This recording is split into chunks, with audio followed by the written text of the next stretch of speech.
In November 1910, a group of the most powerful men in America boarded a private train car in New Jersey.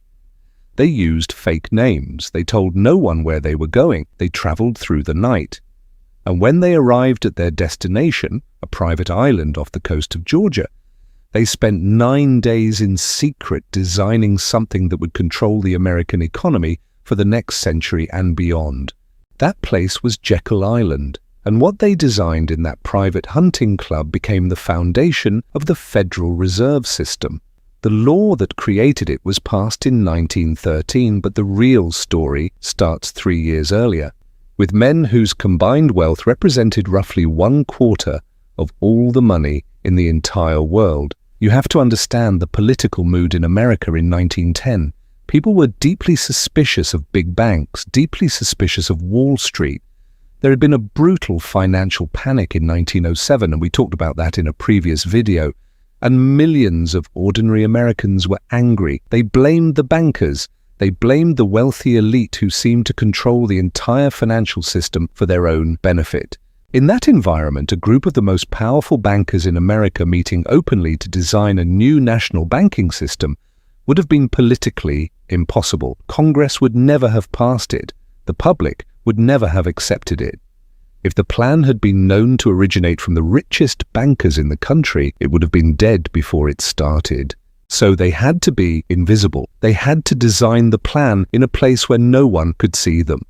And they had to present it to the public later as something that came from government experts and independent thinkers, not from the very bankers it was designed to protect. The secrecy was not paranoia, it was strategy. And it worked almost perfectly for over 20 years before the full story came out.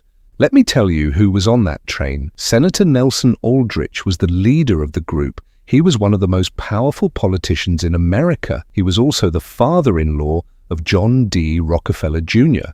His connection to the Rockefeller banking empire was not exactly a secret, but his role in this meeting was hidden for years. 7 men, 1 private island, 9 days. Between them, they represented the biggest banks in America and one of the most powerful politicians in Washington. They used first names only during the meeting. They fired any servant at the club who recognized any of them.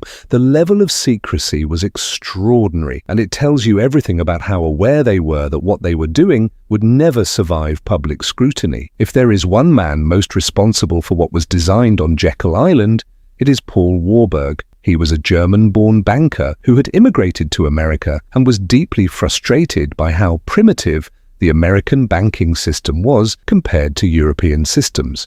Warburg had studied the European central banking model closely, especially the German Reichsbank and the Bank of England.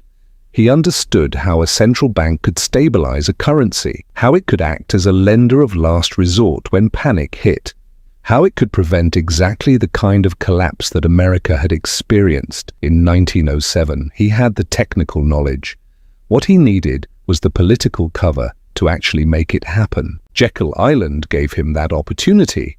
In 9 days of intense discussion, he shaped what became known as the Aldrich Plan, a detailed proposal for a new American central banking system. It was brilliant technical work, and it was wrapped in political packaging designed to make it look like something other than what it really was, a system designed by the biggest banks, partly to serve the biggest banks. So what did these 7 men actually build in those 9 days? The core idea was a central banking system that could do 3 things. First, it could issue currency, paper money, backed by the full faith of the government rather than just the individual bank printing it. Second, it could act as a lender of last resort, meaning if a healthy bank ran short of cash during a panic, it could borrow from the central bank and survive. Third, it could manage the money supply, adding or pulling back money from the economy to prevent the booms and busts that had been destroying ordinary Americans for decades. These were genuinely good ideas. The 1907 panic had proved beyond any doubt that America needed something like this. The debate was never really about whether a central bank was needed. The real debate was about who would control it. The bankers at Jekyll Island wanted a system that was largely controlled by private banks, by them. The politicians and the public wanted a system controlled by the government. by elected representatives accountable to voters. The final Federal Reserve Act of 1913 was a compromise between those two visions. It created a system with 12 regional Federal Reserve banks across the country, each owned by the private commercial banks in their region. But it also created a Federal Reserve Board in Washington, a government body with oversight authority. It was a hybrid, neither fully public nor fully private. And that tension between private banking interests and public government control has been at the center of debates about the Federal Reserve ever since. The Jekyll Island meeting was kept secret for over 20 years. The men involved stayed quiet. No journalist broke the story during that time. And when the Federal Reserve Act was being debated in Congress, none of the participants publicly admitted they had met secretly to design the whole thing before the political process even began.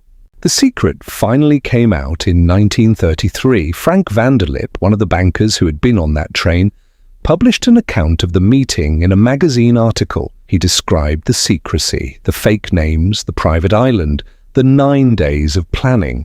By the time he wrote it, the Federal Reserve had already been running for 20 years. The system was too established to dismantle, but the revelation still caused enormous public anger. And it fed a wave of suspicion about the Federal Reserve that has never fully gone away. When people learned that the Central Bank of the United States had been secretly designed by the richest bankers in the country on a private island using fake names to hide who they were, it did not feel like a neutral technical institution anymore. It felt like something done to ordinary Americans by powerful people who did not trust them to make their own decisions about how money should work. Here is the question I find most interesting about this whole story. Was what happened at Jekyll Island a conspiracy against the American people? Or was it just practical politics? Powerful people doing what powerful people have always done, working behind closed doors to design something they genuinely believed would make the system better?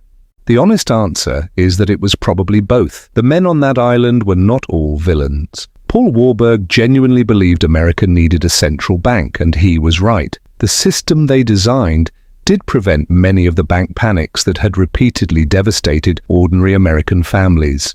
The Federal Reserve is a real and largely functional institution that has managed the American money supply through crises for over a century. But the secrecy was real too. The Federal Reserve still exists. It still sets the interest rates that decide how expensive it is for you to borrow money for a house or a car. It still decides how much money flows through the entire American economy. Its decisions affect your mortgage payment, your credit card interest rate, the value of your savings, the stability of your job. Every single financial decision the Fed makes touches your life in some way, and it was designed in secret, on a private island, by 7 men whose names most Americans do not know. That fact is worth sitting with, not because it means the system is purely evil or purely corrupt. It is more complicated than that, but because it is a reminder that the financial systems we live inside were not handed down from nature. They were designed by specific people with specific interests at specific moments in history.